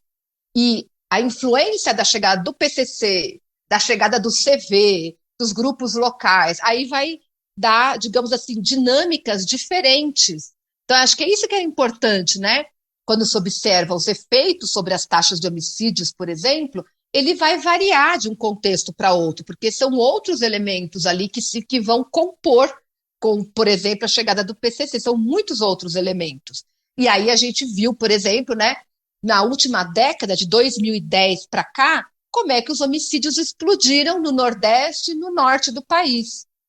Era só para fechar agora, desculpa. Não, mas você entrou exatamente no que eu ia te perguntar, né? Quer dizer, esse aumento dos homicídios nessas regiões do país, pelo que você está dizendo, está claramente vinculado à chegada do PCC, pelo que eu entendi também de outros grupos, né, criminosos organizados, de outras facções, e aí por uma competição pelo espaço, né, pelo território, pelo mercado local, é isso? Isso. O PCC começa a se espalhar a partir de 2006, com mais força, né? O PCC já estava presente no Paraná e no Mato Grosso do Sul desde os anos 90, quando o governo de São Paulo transferia as lideranças das rebeliões naquela época, que eram muito comuns. Ele fazia permutas com os estados. Naquela época ninguém sabia de PCC, e aí eles já deixaram a semente em alguns estados. No Mato Grosso do Sul e no Paraná são claros isso, né? O PCC já está lá há mais tempo. E ainda são estados com contiguidade territorial com São Paulo, né? Exato, e com a fronteira com o Paraguai. Isso, né? Que significa. Então eu entendo que isso também foi uma situação que produziu, que permitiu ao PCC, digamos assim, sair na frente, sabe? Quando esses grupos começam a se estruturar e aí deixar de serem só atuarem apenas no varejo, na cidade, no varejo da droga, e tentarem ir para a fronteira para reduzir o número de intermediários, né, da compra de drogas e acessarem diretamente os fornecedores de drogas no atacado. O CV fez isso antes, mas muito pessoalizado na figura do beira-mar. O PCC começa a fazer a partir do início dos anos 2000. O fato deles estarem já presentes no Paraná e no Mato Grosso do Sul certamente favoreceu essa, digamos assim, chegada à fronteira do Paraguai e depois Bolívia. Então, a partir daí, o que acontece? O PCC começou a poder comprar drogas em grandes quantidades, tanto maconha quanto cocaína. E isso permitiu que ele ampliasse os seus mercados para além de São Paulo. Então, a partir do final dessa década, né, de 2000, começa a chegar, a gente percebe, começa a chegar o PCC no Nordeste com mais força, não que não tivesse um ou outro antes, né? Mas começa a ter uma migração se intensifica para estados do Nordeste, do Norte, Centro-Oeste, Sul, para o país inteiro, né? Bom, quando eles chegam nesses estados, eles encontram um cenário que já está dado ali, que, por exemplo, né, no Ceará, o Luiz Fábio, lá da UFC, tem vários estudos sobre isso, que ali você tinha atuação de gangues locais. Então, quando chegam as facções, isso vai ampliar, isso vai potencializar muita violência por causa das armas de fogo. Quando o PCC chega no Amazonas, ele encontra traficantes locais que atuavam já ali, né, na rota de cocaína para a Europa tal, e que não querem ter contato, que não querem essa ideia que o PCC leva, olha, né? E aí isso, por exemplo, faz com que eles formem a Família do Norte, uma facção que surgiu lá no Amazonas em 2010, por aí, ela surgiu muito violenta e que foi uma reação a essa tentativa de chegada do PCC lá, né? Hoje a Família do Norte até se desfez, né? Eles já não existem mais. E que eu acho até um pequeno parênteses, né? É interessante um contraponto com o PCC, porque a Família do Norte, eles brigaram tanto internamente, foram tantas brigas, praticamente eles não existem mais, se dissolveram, né? Mas, enfim, então, em cada estado que esse processo... Então, foi um processo. Então, migração de membros do PCC. O Comando Vermelho, por sua vez, que surge no Rio de Janeiro, final dos anos 70, o Comando Vermelho sempre foi muito mais desestruturado que o PCC. Nasce fora da cadeia, né, o Comando Vermelho. Ele nasceu dentro também. Também? O Comando Vermelho nasceu dentro do presídio da Ilha Grande ainda, lá em 79. Ele também sai para fora e começa a estruturar, a cuidar do tráfico ali a partir dos morros da cidade, né, do Rio. Só que o Comando Vermelho nunca teve uma preocupação de organizar o grupo, organizar como organização, como o PCC fez. Os estudos, né, sobre o Comando Vermelho, por exemplo, Michel Misse, eles falam que, digamos, a estrutura hierárquica do Comando Vermelho, ela está limitada ao morro. Então, tem o dono do morro, que é o dono das bocas, ali, daquela estrutura do morro, tem ali a hierarquia. Mas o Comando Vermelho ele não tem uma estrutura organizacional para além do morro, sabe? Não é uma coisa unificada. Então, o Comando Vermelho foi assim no Rio de Janeiro, e quando esses traficantes começaram a ir para outros estados, eles levaram um pouco essa lógica do Comando Vermelho para outros estados. Então, você tem hoje o Comando Vermelho presente em praticamente todos os estados do Nordeste e do Norte, mas é nessa lógica, não tem um organograma do CV que está acima de todo mundo. O CV do Acre, o CV do Amazonas, o CV... É meio Assembleia de Deus, né? É isso. Cada uma é um ramo, não é a Igreja Católica, né? Que é isso, verticalizada, né? Essa é uma boa analogia, acho que é um pouco... Eu sempre falo que o CV é tipo franquia, né? Isso. E o PCC é filial. Por quê? Porque o PCC ele está em todos os estados, mas o nome é Sintonia, por exemplo, né, de Alagoas. A Sintonia de Alagoas não é autônoma, ela tem que passar as decisões ali, o gerenciamento, se vai matar alguém, enfim, os negócios têm conexão com a sintonia geral que está em São Paulo. Então, o PCC é uma organização que tem ali uma cúpula que unifica essas sintonias espalhadas em todos os estados brasileiros, com um grau diferente, né, de força, né, muito diferente, em vários, acho que tem já em mais de 20 países as sintonias do PCC, porque eles fazem esses levantamentos internos, né, para saber quantos tem, onde está, onde não está e tal. O CV, então, ele tem uma estrutura diferente, que é isso, ele vai, mas ele não é uma estrutura unificada e centralizada. Bom, então, né, mas aí eu estava voltando, né, então o PCC começa a se expandir, o CV começa a se expandir, com essa expansão, então, surgem em muitos lugares grupos locais para se contrapor à chegada desses forasteiros, né? Então, isso aconteceu, por exemplo, no Rio Grande do Norte, o Sindicato do Crime, ele surge com essa posição de aqui não, aqui a gente tem a gente mesmo, né, enfim, né, para decidir.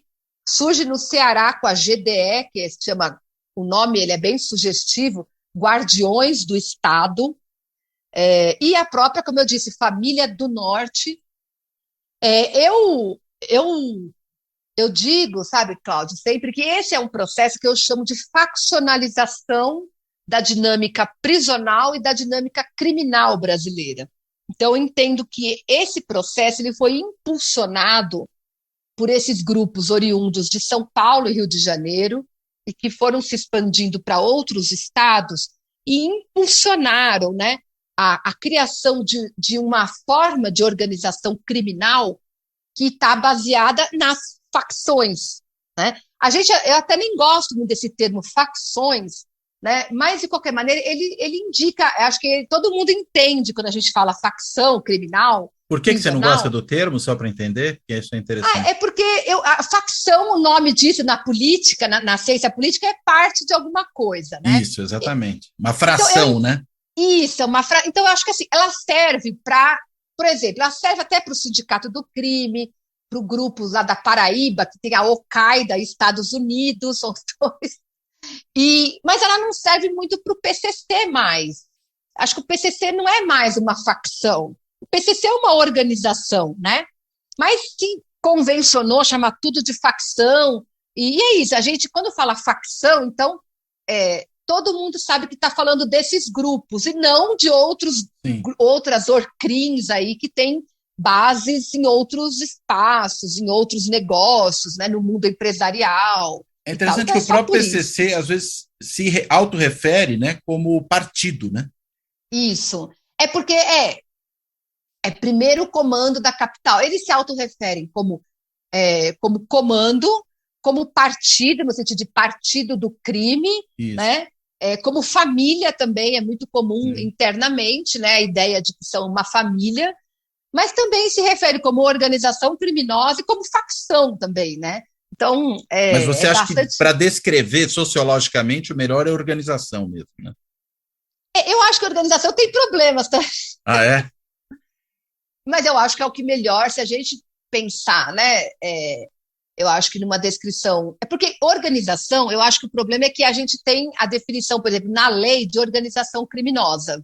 E eu acho que aí embrulha um pouco, as coisas ficam nubladas, porque a definição de organização criminosa ela é um longo debate, tanto no direito quanto nas ciências sociais, né? Assim como essa ideia de crime organizado, que tem ali uma tonelada de bibliografia que vai discutir essas definições, né? Então, elas pouco explicam, mas para definir especificamente o PCC, que tipo de agrupamento ele é, eu acho que a ideia a questão da organização é a melhor, porque eles têm uma estrutura que é possível visualizar, é possível, digamos assim, desenhar essa estrutura, né, com sintonia, começa, digamos, uma cúpula com sintonia geral final, depois você tem toda uma estruturação territorial, né, então com a sintonia dos estados e países, abaixo da qual vai estar cada sintonia de cada estado e de cada país que o PCC está presente, e no caso de São Paulo, você tem uma distribuição das sintonias que eles chamam de Grupo dos 14, que é responsável, que é dividida pelos DDDs do Estado, então tem a sintonia do 13, a sintonia do 12, a sintonia do 15, e na Grande São Paulo, um para cada região, leste, oeste, enfim, na região... Porque aí é muito grande, tem muita gente, né? Isso, então você tem essa divisão, em São Paulo tem essa divisão territorial que segue o DDD e as áreas, né, da região da capital e região e Grande São Paulo. E nos outros estados é por estado. Então é possível fazer esse desenho. Além disso, o PCC tem a sintonia dos gravatas, que cuida dos advogados, a sintonia do progresso, que é a mais importante, que cuida das questões relacionadas ao tráfico de drogas. Interessante, né? Esse termo sintonia, né? O que me veio na cabeça quando você falou em sintonia, e antes você tinha falado em filiais, né? E eu falei de Igreja Católica, mas também me veio à cabeça a Igreja Universal, né? Que tem um pouco esse perfil comparando com a Assembleia de Deus. Mas sintonia parece coisa de repetidora de rádio, né? Ou repetidora de televisão. É um pouco essa a ideia mesmo? E você sabe que antes de chamar sintonia, lá começo dos anos 2000, era torres, Cláudio. Então isso é muito interessante, então é muito, né? Comunicação mesmo. A ideia, né? Isso. Antes, as chamadas sintonias eram chamadas de torres.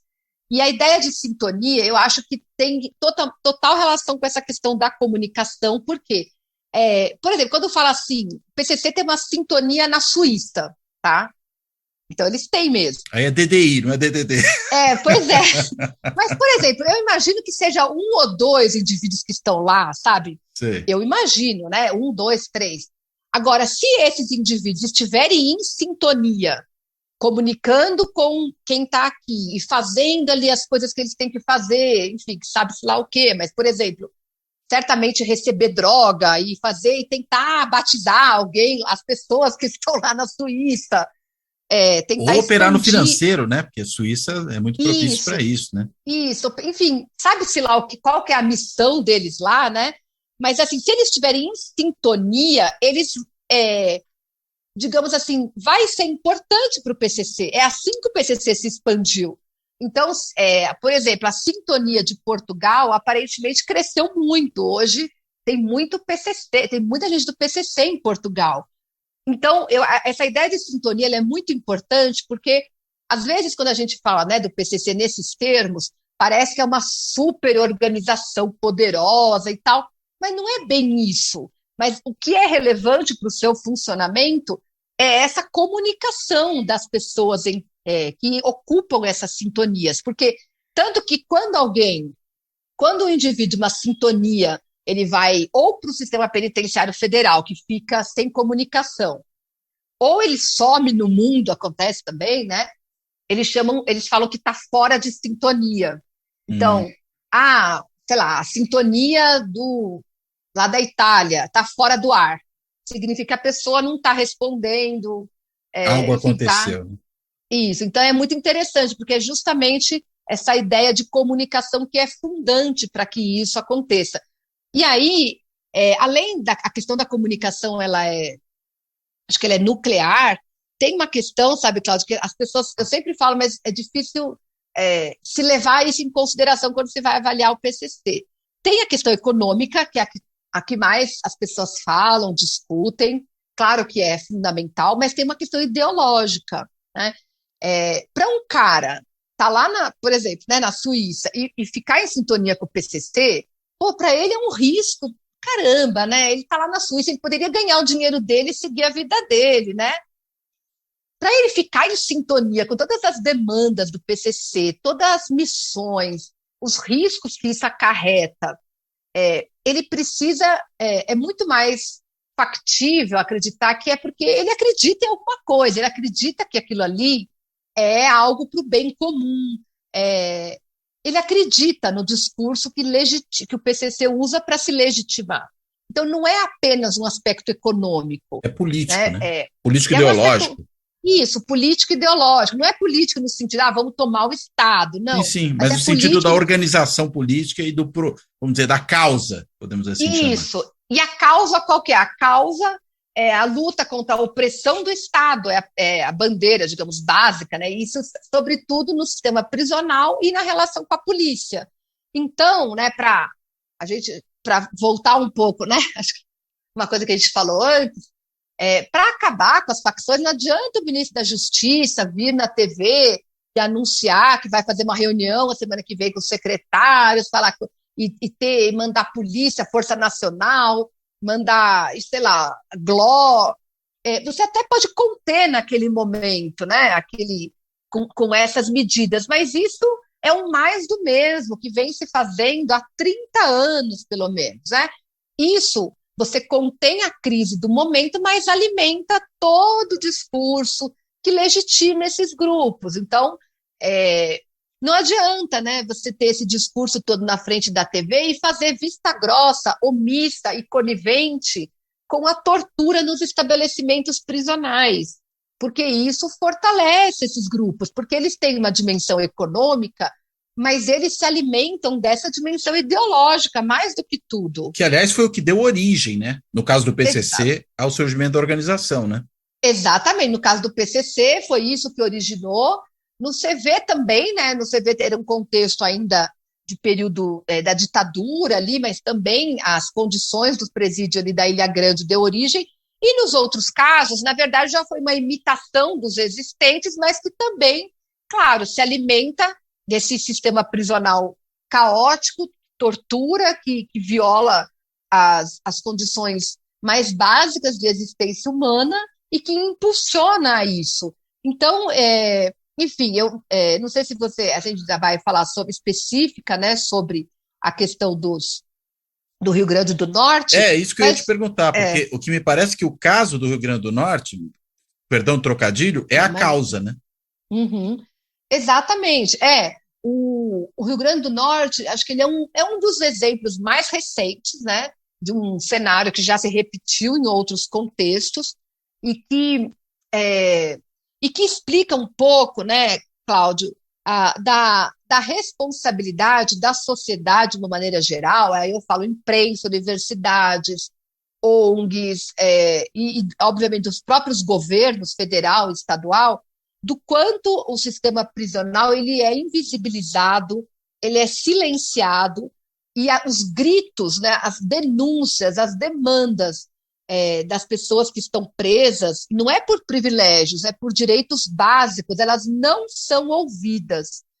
Desde 2017, no Rio Grande do Norte, se denunciam as condições de tortura dentro das prisões.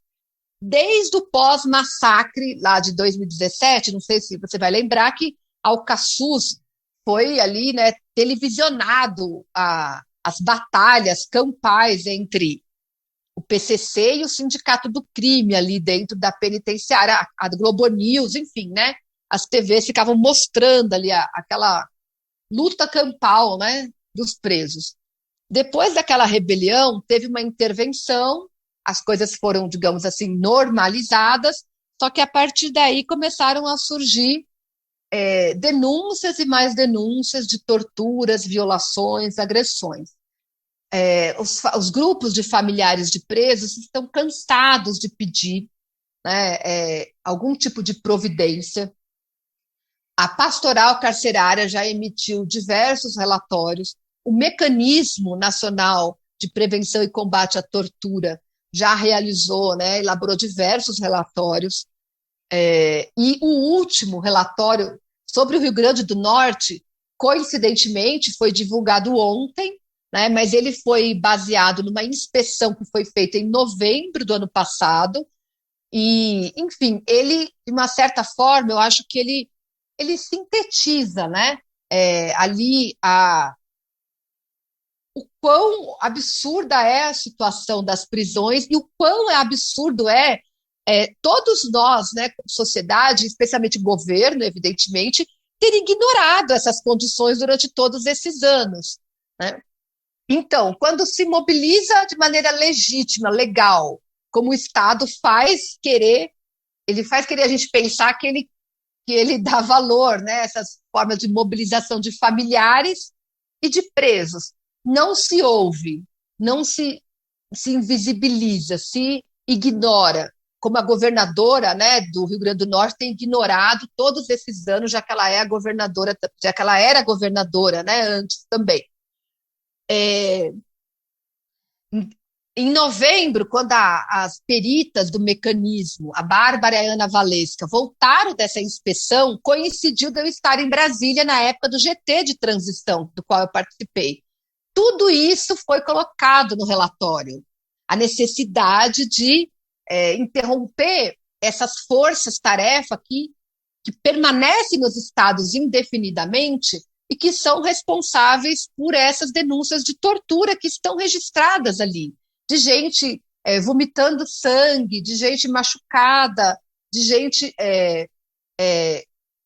Elas encontraram pessoas feridas em todas as celas de Alcaçuz, com ferimentos dos mais variados na cabeça, ferimentos pelo corpo. Encontraram uma situação que nenhum país que se diz democrático pode admitir existir, né? E isso foi levado para o relatório, só que o relatório foi simplesmente ignorado pelo agora ministro Flávio Dino, né? Que em nenhum momento, digamos assim, chamou a equipe toda que participou daquele relatório para entender a situação prisional, que eu acho sobre a qual ele não sabe absolutamente nada, e que agora explodiu em violência. Então, não foram ouvidos. Acho que se tinha uma expectativa de que um novo governo poderia olhar para isso com mais sensibilidade, né? Até com o Ministério dos Direitos Humanos, que poderia realmente se preocupar em coibir a tortura dentro dos estabelecimentos prisionais, mas isso não aconteceu, né? Em nenhum momento o atual governo federal, tudo bem que são pouco tempo, 90, sei lá, nem 90 dias, né? Mas a situação das prisões ela está gritante ali, né?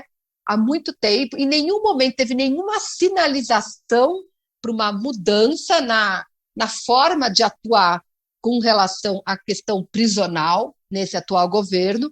E agora que os presos silenciados e invisibilizados se manifestam com as suas ramificações do lado de fora, através dos chamados ataques, aí a sociedade reage, enfim, exigindo que acabe, enfim, que puna esses criminosos que estão cometendo esses atentados, e etc, etc, etc.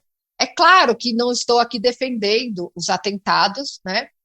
E as pessoas que os cometem têm que responder por eles. O que eu estou dizendo é que tem que observar a causa, por que isso aconteceu. E ninguém olha para isso.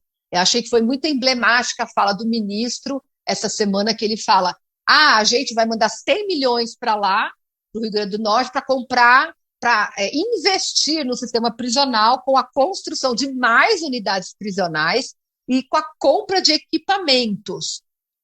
E a questão da tortura que foi perguntada, ele fala: isso aí a governadora vai ver isso. Ou seja, o governo federal não está preocupado com a questão da tortura. Isso me pareceu para o ministro que é de menos. Ele não, talvez... Sendo que essa é a causa, pelo que você está colocando. Essa é a causa. E nesse relatório que divulgou ontem, elas fotografaram o quanto de munição e de armamento elas encontraram dentro da penitenciária, Cláudia. Munição letal, inclusive, e armamento não letal incompatível com a atuação dentro em lugares fechados. Eu conversei até com pessoas, né, que entendem dessa coisa. Isso, armamento não dos presos, armamento da polícia penal. Isso, Elas fotografaram nesse relatório, encontraram armários cheios de balas, inclusive de fuzis, munição de fuzis, armas não letais, cheio, lotado. E aí foi uma das questões que nós trouxemos para o relatório de transição: será que o recurso para o sistema penitenciário ele tem que ir prioritariamente para isso? É para isso que serve? Né? E a gente questionou isso. Na fala do ministro, ele fala em equipamento. Então, conhecendo esses equipamentos, né, e como eles estão usados no Rio Grande do Norte para torturar os presos, né, como o relatório deixa aí muito bem detalhado, que não dá para duvidar da sua veracidade, me parece que o governo federal vai mandar equipamentos para manter a tortura, a situação de tortura dentro dos estabelecimentos prisionais. É isso o que o governo federal está fazendo, né? Ou seja, além de não resolver o problema, daqui pode acalmar, mandando força nacional, né? Matando meio mundo, enfim, vai dar uma esfriada, mas daqui meses, daqui um ano, vai acontecer de novo, ou vai acontecer em outro estado, e a gente vai viver nesse ciclo indefinidamente, né? Porque, infelizmente, as pessoas responsáveis que estão nos cargos, né, à frente dos quais elas precisam lidar com a questão prisional, seja no governo do estado, seja no governo federal, elas preferem fazer uma aparição ali eleitoreira na frente das câmeras para anunciar medidas que são sempre as mesmas e que elas tratam como se fosse a última ideia do momento, mas que elas já são anunciadas há 10, 20 anos atrás, você vai olhar, é a mesma história, e ninguém é responsabilizado por isso. Ninguém é cobrado sobre o resultado da sua política prisional. Ninguém é cobrado. Porque quando esfria, que está tudo silenciado, como estava até anteontem, né, enfim, até semana passada, ninguém fala no sistema prisional. Então, assim, né, o que eu penso é que o cinismo, né, com que se trata isso é meio que assim, se quer que os presos sofram as torturas calados e não fiquem incomodando a sociedade de bem, né? Porque quando incomoda, aí tem que dar alguma resposta. E as respostas, elas são sempre as mesmas, né? Elas não resolvem o problema.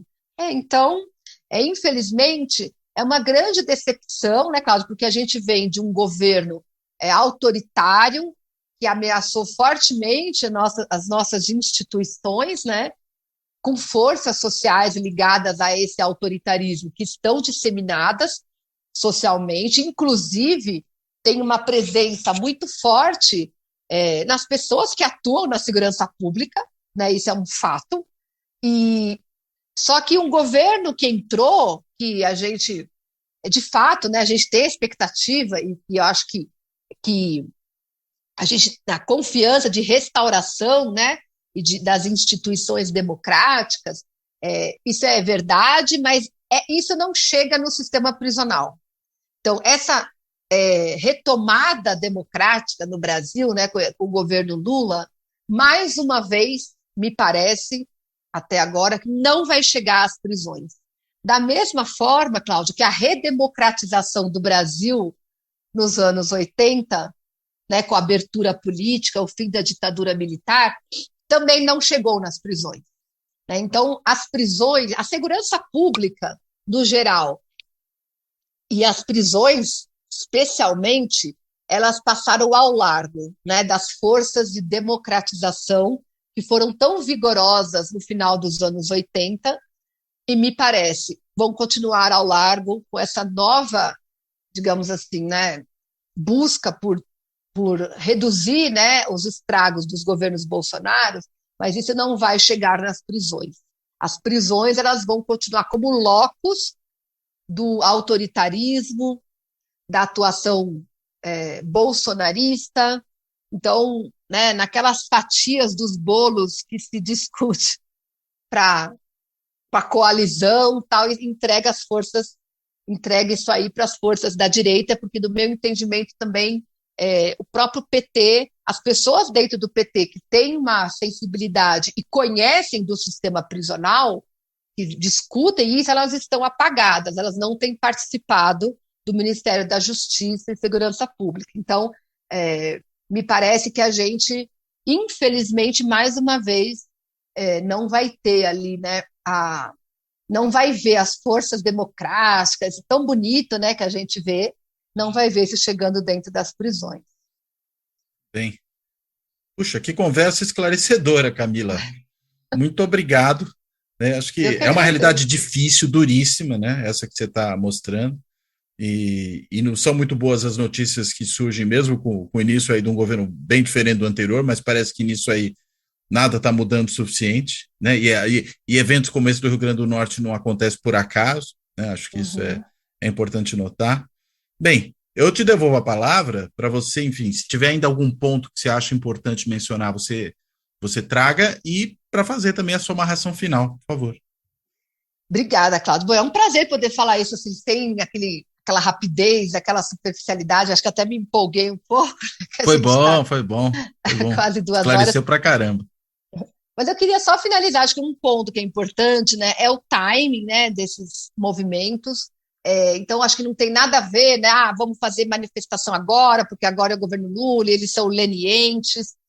Isso é muito relacionado à própria dinâmica criminal e social. Então, explodiu no Rio Grande do Norte agora, poderia ter explodido em dezembro, em outubro, porque a situação era a mesma, né? Essa situação de origem desse movimento, ela já está dada nas prisões, né? Ela não é uma situação que começou agora. Por outro lado, né, como eu disse, é muito decepcionante que o governo que entra com a promessa de transparência, democracia, etc., tenha negligenciado e continue negligenciando e invisibilizando a questão prisional, né, como se as pessoas não votam e como se, então, isso fizesse com que eles fossem menos merecedores, né, da atenção para uma política pública democrática. E antirracista, né, porque o governo atual ele anunciou quando a ideia de uma política antirracista. Não existe a possibilidade de fazer uma política antirracista no Brasil se não se olhar para o sistema carcerário, porque aí é só um blá, blá, blá abstrato e sem nenhuma concretude, né? Porque o sistema carcerário ele é a maior expressão do racismo do Estado brasileiro. Como bem sabe o ministro dos Direitos Humanos, Silvio de Almeida, que estou muito ansiosa para entender onde ele está e qual vai ser a posição do seu ministério nessa questão do Rio Grande do Norte, que até agora, né, não deu qualquer tipo de declaração. Enfim, eu entendo que esse governo não acha que direitos humanos é para humanos direitos, né? Essa é uma expressão da direita, do bolsonarismo. E aí, para fechar, né, eu acho que não adianta, né, as forças progressistas quererem tampar o sol com a peneira na área da segurança pública e do sistema prisional, fingindo que não é com eles esses problemas, porque isso empurra a gestão dessas questões no colo da direita. E a direita, ela tem já o remédio para isso, que é o remédio da força, do autoritarismo, que nos anos Bolsonaro acabaram extrapolando essa esfera e envolvendo outros setores da sociedade. Mas a raiz desse autoritarismo ele está localizado na segurança pública e no sistema prisional, né? Então, acho que deixar os setores progressistas abrirem mão de abordar essa questão e deixar de lado isso é dar de presente para a direita, porque também o discurso do endurecimento, do tiro e porrada e bomba não vai colar para fazer com que o governo progressista seja palatável para a direita, isso não vai acontecer, vai só apenas reforçar a pecha de incompetentes e incapazes de lidar com o problema, né? Então, para fechar toda essa reflexão, né, Cláudio, eu acho que é necessário que os governos e a sociedade, de uma maneira geral, comecem a perceber que um sistema prisional em silêncio não significa que está tudo bem. Isso aí envolve muitas questões ali, muitos elementos, né, complexos, mas não significa que está tudo bem, ao contrário, né, não se pode negligenciar as questões das prisões, que isso uma hora explode, e ninguém quer, acho que para nenhum governo é interessante, né, quando explode. E por outro lado, se não, mais uma vez, né, se não se observar ali as causas, a gente só vai agora apagar o incêndio do Rio Grande do Norte, mas daqui a uns meses, ou nem isso, vão vir outros incêndios, e a gente vai, aí de novo, a gente vai conversar ou não, mas a imprensa novamente vai ter isso como ponto, né, de pauta, porque as condições que elas estão dadas, elas favorecem o crescimento e fortalecimento desses grupos, e as prisões são o seu celeiro, né? Então não adianta pensar em acabar com o PCC, porque tem que acabar com o PCC, como eu ouvi, né? Esse plano contra o Moro é muito ousado, etc, etc. Só que se não olhar ali na sua origem, não vai acabar com o PCC, só vai ser mais um discurso político para fazer aquilo que o Garland fala, né, de dar a impressão de que se está fazendo algo quando está tudo a mesma coisa. É isso, eu quero agradecer a oportunidade, é muito difícil a gente ter a oportunidade de falar tão profundamente assim, sem cair naquele, né, a luta do bem contra o mal, porque não é disso que se trata, né, mas colocar o problema na sua complexidade que é própria dele. Obrigada, Cláudio, obrigada e parabéns aí pelo seu programa. Eu que agradeço, Camila. Poxa, realmente uma conversa crucial para a gente entender esse problema, como você colocou, é complexo pra caramba, né? E não pode ser tratado de forma ligeira e nem de maneira simplista, né? Como às vezes é colocado, né? Como uma questão puramente moral, acho que é uma questão política, inclusive. Tem que ser entendido, né? Esse problema como um problema de natureza política. Bem, então, né? Agradecendo a Camila, eu também finalizo por aqui agradecendo a todas e a todos que têm nos acompanhado aqui no canal, seja por meio do YouTube, seja por meio das plataformas de podcast, lembrando sempre que o Fora da Política Não Há Salvação está disponível em mais de 20 plataformas de podcast, para quem quiser acessar, e claro, também reiterando o agradecimento a todas e a todos que têm contribuído aqui com o projeto do canal, pelos vários instrumentos aí que foram disponibilizados para isso, né? O mais rápido, mais simples para quem acessa pelo YouTube, que é o botãozinho lá do Valeu Demais, que permite contribuições pontuais para quem quiser fazê-las, ou ainda também pelo canal do YouTube se integrando como um membro do Clube dos Canais, né? Sendo um membro do Clube do Canal do Fora da Política Não Há Salvação, ou ainda, né, de maneira parecida, para quem preferir outro meio, por intermédio também do benfeitoria.com, né, o site do benfeitoria.com, que é um site de financiamento coletivo que permite ali que você faça uma assinatura simbólica do canal, ou até mesmo, que gente que me pediu e tem feito contribuições dessa forma, pelo Pix do canal. O Fora da Política Não Há Salvação também tem Pix, e o Pix é o e-mail de contato do canal, do podcast, que é contato@fora da política não há salvação.info. Vou repetir, até porque para quem quiser escrever, quiser mandar sugestões, recomendações, críticas, etc., está aberto o canal, contato@fora da política não há salvação.info. Bem, então, dito tudo isso, eu finalizo, reitero agradecimento a Camila e me despeço de todo mundo. Até a próxima.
Fora da política não há salvação. Um canal e podcast para discutir política. Produzido por mim, o cientista político Cláudio Couto.